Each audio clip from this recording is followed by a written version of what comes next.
네, 오늘은 오중사역과 다윗 장막에 대한 메시지를 좀 나누기를 원합니다. 원래 이제 오중사역에 대해서 시리즈로 한 2주 정도 나누고 저희가 오중사역에 대해 좀 강조하고 다음 주부터 오중사역 이제 소그룹을 들어가는 이런 계획이잖아요. 근데 지난주에 메시지를 나누고 나니까 설교 핀트를 잘못 잡았다. 이런 그런 거 있잖아요. 설교하고 이상한 말 했다. 약간 이런 느낌이 있잖아요. 근데 그러면서 어떤 생각이 들었냐면 주님께서 지금 시즌에 교회에게 주시는 메시지가 있고 그것이 오중사역과 어떻게 연관성이 있는지를 좀 이야기하면 너무 좋겠다는 생각이 들었어요. 그래서 제가 믿는 것은 10월부터 12월까지 정말 저희 교회에게 특별한 시간이 될 거라는 감동이 있습니다. 이런 이야기를 하는 거는 그 계시록 2장과 3장에 성령이 교회들에게 하시는 말씀을 들을지어다 이렇게 말씀하고 있죠. 그러니까 성경의 말씀이 다 기록이 되어 있어요. 하나님의 말씀이 우리를 위해서 기록이 되어 있지만 그 시즌에 선포되는 독특한 말씀이 있어요. 어떻게 우리가 그걸 알 수 있냐면 그 계시록 2장과 3장에 보면 소아시아에 있는 7개의 교회가 나오죠. 뭐 에베소부터 이름 다 못 외우니까 그냥 넘어갈게요. 에베소부터 뭐 두아디라, 빌라델비아 이렇게 몇 개 있어요. 이렇게 있는데 각자 다 다른 말씀을 하시잖아요. 그 교회에게 꼭 필요한 말씀을 그 시즌에 필요한 말씀을 하시는 거죠. 네, 그런 걸 볼 때 하나님께서 분명히 오늘날에 여러 교회들이 있고 모두 소중한 그리스도의 몸인데 각기 교회를 향해서 그 시즌에 다른 말씀들을 주시면서 인도하신다는 걸 저희가 믿는 겁니다. 다니엘서 2장 말씀에는 하나님을 이렇게 소개하고 있어요. 하나님은 때와 계절을 변하게 하시며 왕들을 세우기도 하고 패하기도 하신다 이렇게 표현을 하는데, 그러니까 어떤 사람을 세우는 시즌이 있고 패하는 시즌이 있고 이렇게 표현하면서 하나님은 영적 계절을 바꾼다고 이야기를 하는 거예요. 저희도 사계절이 있잖아요. 지난주에 저희가 사과 간증 들었잖아요. 사과 오병이어 간증을 들었잖아요. 그러니까 보통 씨앗을 봄에 심고 계절을 거쳐서 가을에 추수하는 게 일반적인 작물이 이제 그렇게 하죠. 농사를 잘 몰라서 이 정도로 하도록 하고요. 그렇게 하는데 비닐하우스로 뭔가를 재배한다는 건 사실 많은 에너지가 들어가기 마련입니다. 자, 질문을 해볼게요. 비닐하우스로 재배한 게 더 맛있을까요? 아니면 그냥 자연적으로 재배한 게 더 맛있을까요? 네, 자연적으로 재배한 게 더 맛있죠? 그럼 비닐하우스가 돈이 더 많이 들까요? 자연적으로 재배하는 게 돈이 더 많이 들까요? 비닐하우스가. 그러니까 그런 거예요. 하나님이 영적 계절을 바꾸면서 영적 기후, 빛, 빛의 양, 습도, 날씨 이런 것들을 교회에 그 시즌마다 어떤 특별한 것들을 주신다는 거죠. 그러면 거기에 맞게 반응하면, 그 계절에 맞게 우리가 믿음으로 반응하면 어떤 특정 영역의 말씀이 급속도로 열매 맺는 결과물을 가져오게 돼요. 근데 제가 믿는 것은 저희 교회에게는 지금 이 4분기의 시즌이 추수의 기간이고, 그냥 이 추수의 기간이라는 것은 우리가 올해 초에 계획했거나 하나님이 또는 감동을 주셔서 내가 올해 너희에게 이런 일을 할 거야 라고 말씀하신 것들이 있다면 이게 거두어지는 시즌이다라는 거예요. 그리고 이 거둠은 사실은 우리는 우리가 심은 것만 거두지 않습니다. 우리는 그리스도께서 심으신 것을 거둬요. 그분의 몸이니까. 그분께 연결되어 있잖아요. 그분이 우리의 머리이시고 우리가 몸이기 때문에 그분이 하늘의 미랄이 되셔서 썩어 죽음을 당하셨던, 그래서 모든 대가를 지불하신 그것을 아들을 은사로 주신 분께서 모든 것을 은사로 주시지 않겠느냐라고 말씀하시는 말씀과 같이 저희가 어떤 주님으로부터 심겨진 것들을 받는 은혜들이 있게 될 것입니다. 그런데 이 감동과 함께 어떤 말씀을 주셨냐면 아모스 9장 말씀을 주셨는데, 아모스 9장 말씀은 잘 따라오고 계시죠? 오늘 그냥 이렇게 막 가려고요. 이렇게 가다가 얼른 브리핑 해야 되거든요. 그래서 아모스 9장 말씀에 하나님이 무너진 다윗의 장막을 다시 세우실 것인데, 그 다윗의 장막에 퇴락한 것을 다시 일으킬 때 이방인들이 주께로 돌아오게 될 거고, 또 비유적으로 이런 비유를 하고 있어요. 거두게 될 거고, 그 뒤에 심는 자가 따라갈 거고, 그 뒤에 또 거두게 될 거다. 그러니까 거두자마자 심고 심자마자 거두고. 근데 이게 계절이 급변하는 것을 의미하는 것일 뿐만 아니라 천국의 영적 기류가 이 땅에 풀어지는 것에 대한 하나의 상징이자 예표로서 이 말씀을 표현하고 있습니다. 예를 들어 이런 거예요. 천국에서 하나님의 말씀이 선포되면 이루어지는데 얼마나의 시간이 걸릴까요? 자, 다른 표현을 해볼게요. 여러분들이 예언을 받아요. 제가 오늘 김윤정 집사님 예언을 해드렸는데 예언을 받았어요. 이루어지는데 얼마나 시간이 걸릴까요? 보통 예언이라는 것은 마태복음 13장 말씀에 보면 뭐 설교든 예언이든 다 똑같아요. 하나님의 말씀은 우리의 삶에 열매 형태로 오는 게 아니에요. 씨앗 형태로 옵니다. 그래서 마태복음 13장 말씀에는 씨는 하나님의 말씀이다 이렇게 표현하잖아요. 그러니까 하나님의 약속이 씨앗 형태로 우리 가운데 심겨져요. 우리 마음이 밭이라고 표현하잖아요. 마음밭에 씨앗 형태로 심겨집니다. 그래서 영적 계절을 지나고 여러 가지 연단을 거쳐서 어느 순간 열매를 맺는 날이 오게 되는 거죠. 이게 이 땅에서 성도의 마음 안에서 하나님의 말씀이든지 성경을 읽는다든지 설교를 듣는다든지 예언을 받는다든지 그 말씀이 이루어지는 과정을 표현하는 거예요. 근데 만약에 이 땅에 사람 마음 말고 천국에서 하나님의 말씀이 선포된다면 그 말씀이 천국에서 열매 맺는데 어느 정도의 시간이 걸릴 것인가? 자, 말씀은 천국의 씨앗입니다. 그러므로 천국의 기후와 천국의 토양과 습도에 가장 많은 영향을 받게 되겠죠. 만약에 우리가 이 땅에서 천국 수준의 어떤 영적 기후를 이 땅에 풀어낼 수 있다면, 천국의 문화를 이 땅에 풀어낼 수 있다면 천국에서 이루어지는 차원의 속도만큼 우리의 삶에도 하나님의 말씀들이 빠르게 이루어질 거예요. 제가 믿는 것은 천국에서는 하나님 말하자마자 이루어질 것 같아요. 가브리엘아 이것 좀 해. 2시간 있다 할게요. 네, 업무가 좀 밀렸거든요. 네, 이런 거 없을 거예요. 예 하고 바로 성취되겠죠. 그런 일은 없는 거예요. 딜레이 되는 일은 없어요. 그냥 즉각적으로 주님께서 무언가를 행하시는 거죠. 그런데 계시록 4장과 5장에 보면은 보좌를 표현하고 있는데 그 표현 방법이 다 예배예요. 하나님의 보좌에 가장 가까이 섬기는 네 생물이 있는데 그들이 거룩하다 거룩하다 거룩하다 이렇게 주님을 찬양하고 있어요. 그리고 또 가까이 있는 24장로가 있는데 그들이 거룩하다라고 말하면서 주님을 섬깁니다. 그리고 이제 또 5장 요쯤에 가면 수많은 천사들이 등장해요. 그들이 또 거룩하다 거룩하다 거룩하다 주님을 또 찬양해요. 그리고 나서 또 누가 등장하냐면 우리보다 먼저 천국에 간 믿음의 선조들, 거기는 우리 할머니도 포함되어 있을 거예요.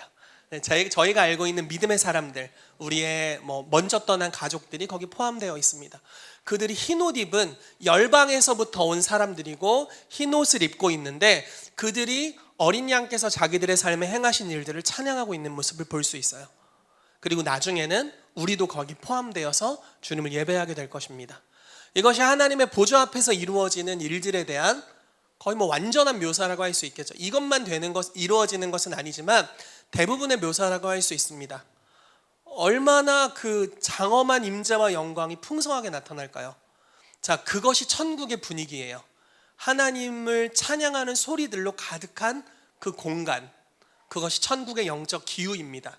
그런 영적 분위기 안에서 하나님이 무언가를 말씀하시면 심자마자 거두게 되고 그리고 또 심고 그리고 또 거두는 역사가 일어난다라는 것이죠. 제가 한 선교사님을 이제 저희 온라인 스쿨에서 만나고 예전에 이제 에미쿠슨 선교사님 모셨을 때 그쪽에 또 섬기시는 분이어서 여러 번 예언을 해드린 적이 있습니다. 제가 진짜 난다긴다 하는 특별한 사람 많이 만나봤지만 정말 특별했어요. 어떤 게 특별했냐면 번갯불에 콩고 먹는다는 게 이런 뜻이구나 이런 느낌이 들었어요. 왜냐하면 예언을 해드리잖아요. 한 달 뒤에 다시 오세요. 뭐라고 하냐면 다 이루어졌으니까 또 해달래요. 와 진짜 번갯불에 콩고 먹는구나. 그래서 이분의 삶의 그 진행되는 속도가 뭔가를 예언하면 바로 이루어져서 또 예언해달라고 오고 예언을 온라인에서 해드렸는데 이루어져서 또 예언해달라고 오고 그러는 거예요. 그래서 너무너무 신기하고 이렇게 빠른 성취가 일어날 수 있는 삶의 독특한 비결이 있겠다 싶은 마음이 들더라고요. 그러니까 똑같은 예언이 선포돼도 우리가 이제 그런 걸 느끼잖아요. 똑같은 설교를 듣는데 어떤 사람의 삶에는 금방 열매를 맺고 어떤 사람의 삶에는 조금 이제 느리고 어떤 사람은 안 맺고 이런 거 있잖아요. 여기는 이제 우리 교회 없었으면 좋겠는데 네, 늦게 맺거나 빨리 맺거나 이런 경우들이 있죠. 마음밭에 대한 것은 자, 마음에 심겨진 하나님의 말씀은 이제 열매 맺는데 시간이 좀 필요해요. 왜냐하면 마음은 사람의 성품과 관련이 있고 이것은 평생에 걸친 과정이에요. 저희 집 와서 저한테 얘기해 보시고 저희 와이프한테 물어보세요. 그러면 우리 서로 뭐라고 하는 줄 아세요? 내가 사람 하나 키웠지. 서로 그렇게 이야기하고 있습니다. 제가 요즘 아내가 이제 통독 모임에 이청래 집사님 같이 통독 모임에 참여하면서 이게 성령 충만이구나 이런 거 느끼거든요. 성경을 이제 읽고 묵상을 하는데 저희 와이프는 요령을 피우는 사람은 아닙니다. 요령이 거의 없어요. 거의 없다고 봐야 돼. 그렇기 때문에 너무 오래 묵상을 하는 거예요. 묵상을 너무 오랜 시간 하는 거예요. 그게 그 육아 때문에 또 스케줄이 바쁘잖아요. 그러니까 어떻게 하냐면 새벽에 혼자 안 자고 밤새 묵상을 하더라고. 듣는지 모르겠네. 네. 밤새 묵상을 해요. 그리고 나서 아이를 대하는 모습을 보는데 완전히 달라져 있어요. 제가 지지난주 월요일 같은 경우 막 몸 상태가 너무 안 좋고 짜증이 많이 나서 막 요한이한테 이제 저희 아들한테 막 신경질을 많이 냈어요. 근데 아내가 그 제 잔짜증을 다 받아주면서도 아이도 잘 돌보더라고요. 그래서 제가 그 모습을 보면서 막 사역자 회의에서 막 자랑을 했죠. 내가 이렇게 짜증을 냈는데 아내가 이렇게 다 받아주고 막 성령 충만하다, 아이를 잘 돌본다 그랬더니 집에 와서 이제 그걸 또 아내한테 이야기했더니 아내가 그래서 오빠가 개차반인 건 얘기했어? 그건 빼먹었는데. 네, 키우고 있어요. 아내가 저를 키워가고 있습니다. 그러니까 마음에 대한 것은 사실 평생에 걸친 과정이에요. 이건 누가 다 이루었다고 이야기할 수 있는 게 아니에요. 물론 제가 요한이 나이 때보다는 좀 성숙한 것 같아요. 그리고 제가 중학교 시절보다는 좀 더 성숙한 것 같아요. 20대보다는 좀 더 성숙한 것 같아요. 근데 완전하진 않죠. 아직도 너무 부족하고 삶에는 참 구덩이가 많아요. 빠질 수 있는 구덩이가 많고 쓴뿌리가 내 안에 너무 많고 연약함이 많아요. 그래서 평생에 걸친 과정입니다. 그래서 마음에 무언가 심겨져서 하나님의 뜻이 이루어지는 것은 점점 더 주님의 다루심을 경험할수록 아주 완숙한 열매들을 맺어가게 될 거예요. 우리 다 그렇게 될 겁니다. 그런데 이 다윗의 장막을 통해 풀어지는 영적 기류는 그것과 달라요. 그래서 이게 좀 지름길 같은 거예요. 우리 다 그렇잖아요. 내 마음을 들여다볼 때 약간 소망이 없기도 하고 종종 그렇지 않나요? 내 성격을 봤는데 이 정도면 꽤 괜찮아 하고 있다면 성화사역에 잠깐 들어가셔야 될 거예요. 여러분들의 본질을 한번 까발려 드릴 거예요. 한번 들어가시면 좋아요. 그러면 막 없던 혈기가 튀어나오고 그래요. 근데 없던 게 아니야. 사실 있었어. 있던 내면의 것들이 막 튀어나올 거예요. 네, 그런데 어쨌든 이 평생에 걸친 과정이 필요한데 이 다윗 장막을 통해 풀어지는 하나님의 임재와 천국의 기류는 조금 다른 특징이 있는 거예요. 이거는 찬양을 통해 이루어질 수 있는 어떤 영역에 관해서 주님이 말씀하신다라는 것이죠. 다윗의 장막의 특징은 구약의 한복판에서 이루어진 신약적인 예배의 형태였는데, 왜냐하면 구약의 예배는 피해 제사였잖아요. 동물을 각을 뜨고 죽여서 태워서 드리는 피해 제사를 주님께 드렸단 말이죠. 근데 그 구약의 한복판에서 피해 제사를 여전히 드리고 있는데 한쪽에서는 찬양의 제사를 드려요. 이게 정말 말도 안 되는 형태예요. 그리고 또 말도 안 되는 게 한 가지 더 있는데, 찬양을 드리는데 원래는 언약궤를 모셔서는데 성막의 구조는 이렇게 크게 이렇게 있어가지고 뭐 바깥들 안뜰 있고 여기 뭐 번제단, 틀릴 수도 있어요. 번제단 물두멍 있어가지고 이렇게 지나간 다음에 이제 성소가 있어요. 성소로 들어가면 여기 떡상이 있고 등등 있어요. 네, 순금등대가 있고 분향단이 있고 이래서 이제 그거 이제 거쳐서 이제 지성소로 들어가게 되면 이제 거기 언약궤 시은좌라고 해서 하나님의 보좌가 있죠. 하나님의 임재를 모셔서는 시은좌가 있어요. 그래서 거기서부터 막 구름 기둥과 불 기둥이 팍 해가지고 이제 이스라엘을 영광으로 덮는 그런 그림입니다. 그런데 누가 들어갈 수 있냐? 바깥들 안뜰 여기 이스라엘 백성들 들어갈 수 있어요. 이방인은 못 들어갑니다. 그런데 이제 그 이후부터는 제사장만이 들어갈 수 있어요. 성소에 제사장만이 들어가서 섬길 수 있고, 지성소는 대제사장만 들어갈 수 있는데 1년에 딱 한 번밖에 못 들어가고 이 자연인의 모습으로 가면 죽어요. 그러니까 죄가 완전히 사해진 다음에만 들어갈 수 있는 1년에 한 번 들어갈 수 있는 엄숙하고도 엄위한 장소, 굉장히 무서운 장소예요. 그래서 들어갔을 때 죽을 수 있기 때문에 발에 줄을 묶어요. 왜냐면 들어갔다 죽었는데 또 누가 안 나오네 뭔 일 있나 하고 들어갔다 또 죽고 또 죽고 또 죽고 다 죽을 수 있잖아요. 그래서 발에 끈을 묶어서 방울로 딸랑딸랑 해보고 여기서 제사장이 안 죽었어 딸랑딸랑 하면은 살아있구나. 딸랑딸랑 했는데 아무 기동이 없으면 죽었구나. 끄집어내는 거예요. 그래서 그렇게 들어갈 수 있는 곳이 이 성막 시스템 안에서의 주님을 예배하는 형태였죠. 그런데 다윗의 장막은 이 언약궤를 원래는 보면 죽는데 까발려 놨어요. 여러분 요즘은 운동회가 없다고 하네요. 운동회 우리 어릴 때 운동회 가보면 천막을 치잖아요. 천막에 이렇게 벽이 없는 천막, 얇은 텐트 같은 거죠. 텐트를 쳐놓은 거예요. 그걸 장막이라고 좀 표현한 건데 텐트를 쳐놨으니까 여기서 저기 텐트가 있으면 보이는 거예요. 언약궤를 눈으로 볼 수 있어요. 즉 하나님의 임재로 나아가는 데 있어서 방해가 없어요. 그냥 내가 주님을 찬양하고 예배하면서 언제든지 주님을 만날 수 있고 히브리서 4장 말씀에 은혜의 보좌 앞으로 담대히 나아갈 수 있는 구조예요. 거기서 제사장들과 레위인들이 24시간 하나님을 예배하고 노래하는 일들을 합니다. 끊임없는 예배가 막 풀어지는 거예요. 근데 다윗이 알았을까 몰랐을까 싶어요. 이게 천국의 영적 기류를 풀어낸다는 걸 알고 했을까 모르고 했을까 싶어요. 그렇지만 어쨌든 성령의 감동에 의해서 그런 장막을 설치했고 하나님의 언약궤를 모셨고 24시간 365일 주님을 계속해서 노래하는데 어떤 일이 풀어지냐면 찬양이 올라가는데 하나님의 언약의 말씀들이 내려오는 거예요. 찬양이 올라가잖아요. 근데 예언이 내려와요. 그리고 찬양이 올라가는데 주님의 임재가 풀어져요. 그러니까 시편 22편에 이런 말씀 있잖아요. 이스라엘의 찬송 중에 거하시는 주여 주는 거룩하시니이다. 뭐 이런 말씀들. 자, 하나님은 우리의 찬송을 주소 삼으신다라는 거예요. 그러니까 이게 경험적인 말씀인 거죠. 예배를 계속 하는데 주님이 이 찬양의 소리 가운데 머무시는 거예요.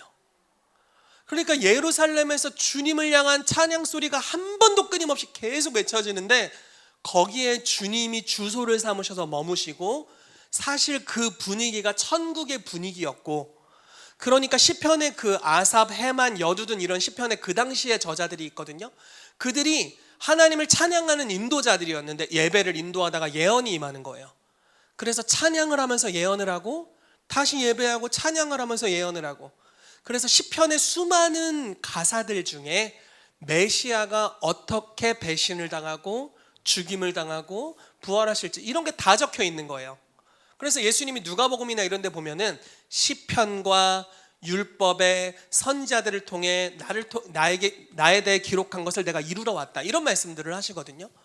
그러니까 그게 몇 천 년 전에 하나님이 이런 예언적인 노래를 하는 사람들을 통해서 찬양을 올리고 계시가 임하고 임재와 함께 풀어지고 또 그것이 성취되는 여정으로 들어가게 하셨다라는 거죠.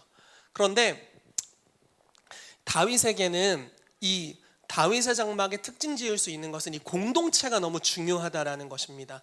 저희가 어쩌다 이렇게 하나도 안 넘기고 여기까지 왔는데 설교는 준비했으니까 이렇게 한번 보여는 드릴게요.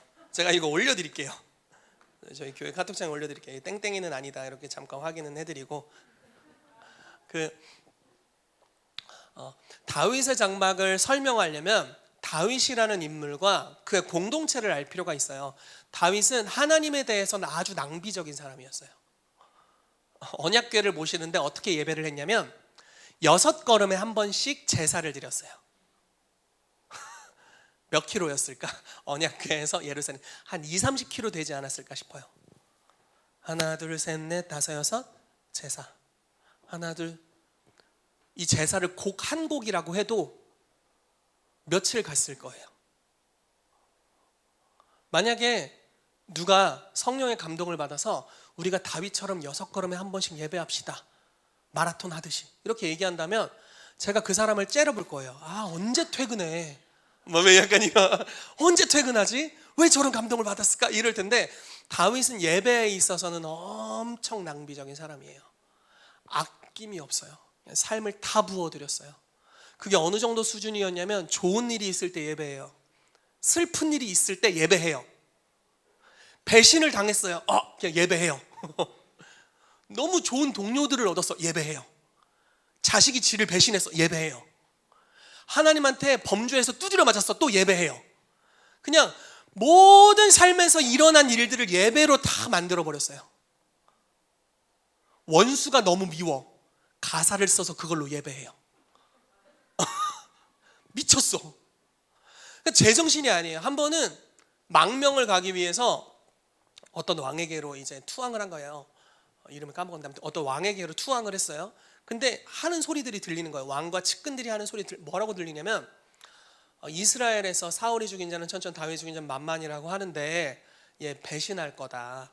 이스라엘에게 있어서 다윗이 얼마나 중요한 존재인지 모르냐 왕이시여.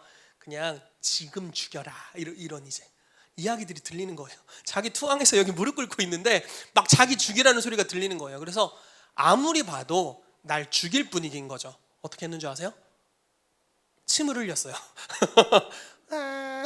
그리고 눈동자를 풀었어요. 스스로 미친 척을 하기 시작했어요. 그리고 벽을 긁는 거예요. 아우 그거 알죠? 이거 칠판 긁으면 이거 벽을 긁고. 근데 그냥 연기를 해서는 통하지 않잖아요. 진짜 미친 사람처럼 헛소리하고 벽 긁고 침 흘리고 막 벽에 머리 박고 별짓을 다 했겠죠. 얼마나 리얼했는지 진짜 믿어버렸네. 그래서 야 무슨 미친놈이 왔다, 그냥 집어 던져, 그냥 갖다 버려 해가지고 이렇게 버려진 거예요. 군사들에게 이끌려서 밖으로 왕궁 밖으로 집어 던지는 거죠. 어떻게 됐겠어요? 쿵쿵쿵쿵쿵 이렇게 이제 던져진 다음에 먼지를 털어내면서 주님을 찬양하며 갑니다. 그게 시편 말씀에 써 있어요. 다윗이 그런 예배자였어요. 그렇게 미친 열정에 낭비하는 예배자가 왕이 됐습니다. 그리고 계획한 것은 하나님은 항상 찬양 받으셔야 된다라고 믿었던 거죠. 그래서 예루살렘에서 주님의 처소를 예비하고 주님을 노래하기 시작합니다. 왜 갑자기 눈물이 나려고 하지? 주님을 노래하기 시작합니다. 6걸음에 한 번씩 제사할 뿐만 아니라 혼자 예배하는 것이 한계가 있잖아요. 그러니까 여태까지 자기와 함께했던 400명에서 600명의 사람들이 함께 예배하고 전국에 흩어져 있었던 제사장들과 레위인을 다시 모읍니다. 모아야 했던 필요성은 사울이 제사장 무리를 몰살시켰거든요. 도망가지 않으면 다 죽어요. 그래서 다 전국으로 흩어졌어요. 그들을 전국의 수소문에서 다 끌어 모읍니다. 그리고 그들에게 여호와를 찬양하라라고 이야기해주고 주님을 예배하기 시작합니다. 그들이 다윗에게 정렬되어서 주님을 예배하기 시작할 때 이제는 다윗 공동체가 방황할 때도 400명이 막 모여서 주님을 예배했잖아요. 그때도 주님의 임재가 있었어요. 근데 이제는 국가적인 권세를 얻어요. 이 400명에서 600명이 전체가 다 국가적인 리더의 위치로 들어가게 돼요. 그리고 함께 예배하는데 이건 이제 다른 차원의 결과가 일어나는 거죠. 나라가 주님의 임재로 덮이는 거예요. 그리고 주님을 찬양할 때 주님의 임재, 즉 천국의 문화와 분위기와 영적 기후가 임하게 되고 거기 천국의 말씀의 씨앗이 풀어지게 됩니다. 그러니까 즉각적인 성취가 일어나는데 어떤 방식으로 일어나냐면 전쟁하는 용사들을 통해 성취가 일어나요. 어떤 말씀이 성취됐을까요? 아브라함이 하나님으로부터 받았던 땅에 대한 언약, 그 땅의 지경을 다 회복합니다. 그 땅을 다 차지해요. 심지어 더 차지했어요. 근데 주님이 우리한테 준 땅은 아닌 거예요. 어떻게 했는지 아세요? 야, 너네는 우리 땅 아니니까 조공 바쳐, 이렇게 했어요. 그래서 하나님이 약속하신 땅을 다 정복하고 그 외에 있는 나라들을 협박해서 조공을 바치게 해서 나중에 그걸로 성전을 짓는 일들을 하죠. 이스라엘 백성들이 그 전 세대 왕은 귀신이 들려 있었어요. 그리고 지금의 왕은 완전히 성군이에요. 하나님을 경외하는 사람, 미친 예배자. 한 세대 만에 귀신의 임재를 풀어놓는 왕에서 하나님의 영광의 임재를 풀어놓는 왕으로 바뀔 뿐만 아니라 귀신의 임재 가운데서 어떤 일이 일어날까요? 억울한 일이 일어나겠죠. 도둑질하고 죽이고 멸망시키는 일이 풀어졌겠죠. 억울한 일 투성이었을 거예요. 근데 이제 다윗의 시대가 오고 나서부터는 사람들이 안연히 거했다, 이런 표현들이 나오게 돼요. 평안했다. 그 시대가 이제 평안이 있는 시대였고 하나님 주시는 평강이 실제로 임하는 시대가 되었습니다. 이것이 어떻게 이루어질 수 있었는가? 다윗의 장막을 통해 이루어질 수 있었고, 다윗과 정렬되었던 공동체를 통해 그것이 이루어질 수 있었다라는 것입니다. 여러분, 이 정렬이라는 단어가 너무너무 중요합니다. 에베소서 4장 말씀에 우리가 항상 오중사역에 대해서 이야기할 때 이런 말씀을 하잖아요. 예수님이 승천하시면서 사람들에게 선물을 주셨는데, 사도로, 선지자로, 복음 전하는 자로, 목사로, 교사로 주셨고, 이는 성도를 온전하게 하며 봉사회를 하게 하려 함이다, 이렇게 말씀하고 있습니다. 자, 여기서 성도를 온전하게 하다라는 단어는 카타르티스모스, 헬라어 단어입니다. 외웠어요. 네. 무슨 뜻이냐면 정렬시키다라는 뜻이에요. 자, 온전하게 하다와 뼈를 맞추다라는 의미의 정렬시키다라는 단어가 함께 쓰여져 있어요. 자, 우리가 오중사역을 합니다. 어떤 정렬을 이야기하는 걸까요? 자, 복음 전도자의 은사가 있는 사람은 복음 전도자에게 정렬되는 걸 이야기하는 거예요. 선지자적인 부르심이 있는 사람은 선지자에게 정렬되는 그림을 이야기하는 거고요. 사도적인 은사가 있는 사도에게 정렬되는 것들을, 이런 그림들을 이야기하는 겁니다. 그리고 모두가 함께 연합해서 그리스도에게 정렬된 하나님의 군대의 모습을 이야기하고 있는 거예요. 시편 133편에 보면 형제가 연합하여 동거하는 것이 어찌 그리 선하고 아름다운고라고 말하면서, 아론의 머리에 흘렀던 기름이 옷깃까지 흘러내림과 같고 헐몬의 이슬이 시온의 산들에 내림과 같도다. 여호와께서 거기에 복을 명하셨나니 영생이니라, 이렇게 선포하고 있습니다. 자, 형제가 연합하여 동거하는 것, 연합하는 것을 이야기하는데, 이 연합의 그림이 그냥 나도 네가 좋아, 볼 부비적 이게 아니라 이 연합의 그림이 정렬된 모습을 이야기하는 거거든요. 대제사장의 권위 안에 12지파가 지파별로 잘 정렬되어 있는 모습을 이야기하는 그림, 이게 바로 정렬을 이야기하는 거예요. 근데 그리스도의 몸이 만약에 그렇게 정렬된다면, 오중사역 안에서 정렬된다면 온전하게 될 것이다 라고 성경이 말씀하고 있고, 그렇게 정렬된 공동체인 이 다윗의 공동체를 통해서 주님께서 다윗의 장막을 세우시고 왕국의 리더십이 되게 하셨을 때 놀라운 변화들이 일어났다라는 것입니다. 정말 독특한 특징, 말씀의 특징들이 있는데, 다윗이 사울이 자기를 죽이려고 할 때 라마나요스로 피하거든요. 라마나요스는 라마라는 지역에 세워진 선지자 공동체, 우리가 이렇게 해석할 수 있어요. 그런데 이제 라마나요스에 그 선지자 무리들과 사무엘이 있었습니다. 근데 그 특징이 뭐라고 되어 있냐면 아주 독특해요. 선지자 무리들이 예언하는 것과 사무엘이 그들의 수령으로 선 것을 볼 때 살인하는 자들에게 예언의 영이 임했다, 이렇게 표현합니다. 너무 독특하죠? 꼭 그걸 그렇게 표현해야 됐을까? 성경에 우연은 없어요. 성경의 표현 방식에 우연이라는 것은 없습니다. 하나님은 아주 의도적으로 그렇게 표현하신 거죠. 또 다른, 아둘람굴에 사람들이 모였는데 환난당한 자, 빚진 자, 마음이 원통한 자들이 모였고 다윗이 그들의 우두머리가 되었더라. 왜 하필 이렇게 표현했을까? 정렬을 이야기하는 거거든요. 정렬된 사무엘의 그 선지자 공동체를 통해서 한 나라를 좌지우지하는 귀신 들린 왕이 축사가 자연스럽게 일어났고, 그가 본래의 부르심을 받았을 때의 모습이 예언을 하는 거였는데, 성령님에서 예언을 하는 거였는데, 사울이 왕이 됐을 때 그랬었는데, 다시 그 현장을 주님이 재현해 주심으로 너에게 다시 소망이 있어라고 그를 다시 건지시는 하나님의 손길을 경험하게 되는 거죠.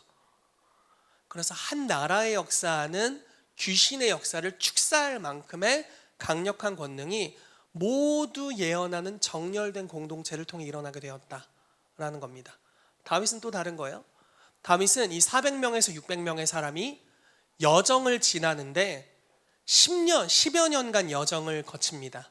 그런데 다윗의 특징을 이야기했잖아요. 어디를 가든지 무조건 예배로 다 승화하는 거예요. 여러분, 이 출신들을 보세요. 환난당한 자, 빚진 자, 원통한 자, 엄청 이끌기 어려웠던 사람들일 거예요.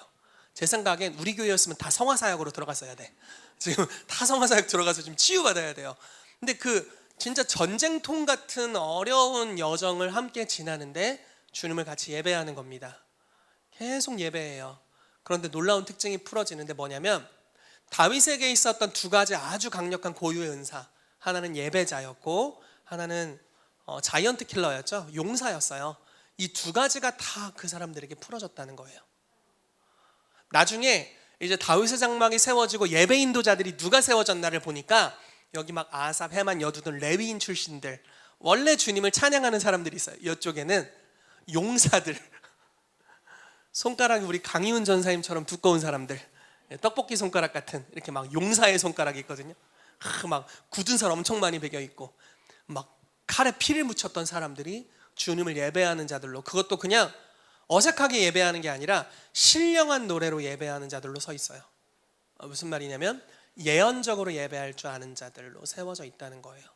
그들이 그렇게 예배했을 때, 그들이 그렇게 함께 여정을 거쳤을 때 다윗에게 있었던 은사들이 그 400명에서 600명 모두에게 임했을 뿐만 아니라, 잘 들어보세요, 그들 모두가 하나님이 부르신 높은 차원의 부르심으로 다 들어가게 됩니다.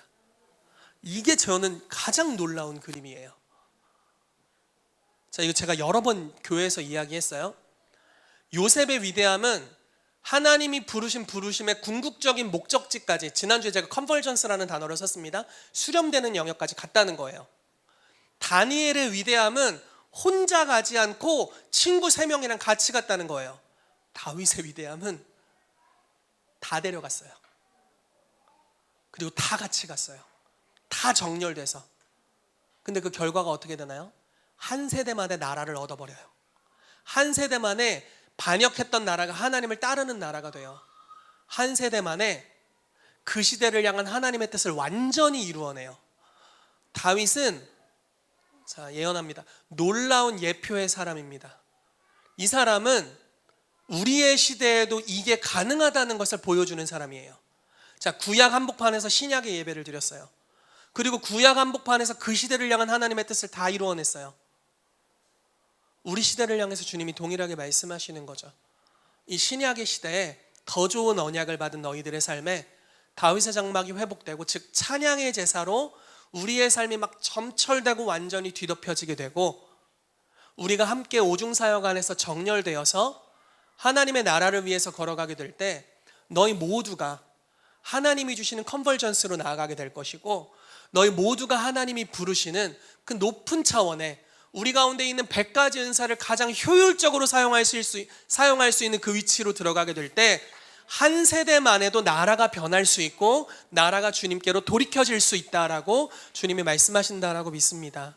여러분, 그것이 이 시즌에 하나님께서 교회에게 주신 은혜이고 다윗의 장막의 은혜, 오중사역의 은혜인 줄로 믿습니다. 여러분, 혼자 뭘 하려고 하지 마십시오. 전도서 말씀으로 잠시 저주해드리면 혼자 하면 넘어집니다. 이게 말씀에 써 있어서 말씀드리는 거예요. 혼자 하면 반드시 넘어지겠거니와 이렇게 표현되어 있어요. 한 사람이면 반드시 넘어지겠거니와. 자, 성경 검색해 보세요. 전도서에 있어요. 두 사람이면 패하지 않고 삼겹줄은 끊어지지 않는다, 이렇게 말하고 있죠. 그러므로 정렬이 필요합니다. 연합되는 것이 필요합니다. 여러분들 가운데 비슷한 비전을 주신 사람들과 연합할 수 있어요. 비슷한 은사를, 다 똑같은 사람은 세상에 없습니다. 네, 그렇지만 비슷한 은사, 비슷한 기름 부으심, 비슷한 직임으로 부르심 받은 사람, 비슷한 영역으로 가는 사람들이 있어요. 그들과 연대하고 연합해야 됩니다. 그리고 여러분들에게 멘토와 리더들이 있어야 돼요. 그렇게 정렬될 때 하나님께서 우리를 놀라운 여정으로 인도해 주실 것입니다. 제가 지금까지 성장할 수 있었던 것은 저의 경건이 거의 들어가 있지 않아요. 정말 좋은 리더들을 만났기 때문이에요. 정렬이 저의 삶에 큰 은혜였어요. 물론 기도 많이 했어요. 입에서 단내 날 때까지 기도 많이 했는데 그거보다도 훨씬 더 좋게 가고 있어요. 무언가를 쌓은 것들보다도 훨씬 더 좋은 은총으로 가고 있는데, 그게 좋은 리더들과 정렬되었기 때문입니다. 그분들의 사랑을 받고 교정을 받고, 때로는 이렇게 행동하라고 말씀해 주시고, 때로는 어떤 업무들을 주십니다. 그것을 믿음으로 순종할 때마다 저의 삶에 놀라운 변화들이 일어나요. 정렬되어 있기 때문에 그분들 수준의 것들이 저의 삶에 풀어져요. 여러분들이 오중사역 안에 함께 정렬되고 우리가 이 시즌에 다윗의 장막의 예배, 즉 찬양의 제사로 지속적으로 주님을 높여드리는 일들을 하게 될 때 이 10월과 12월에 하나님이 놀랍게 거두시는 은혜를 여러분들의 삶에 주길 정말 축복하고요.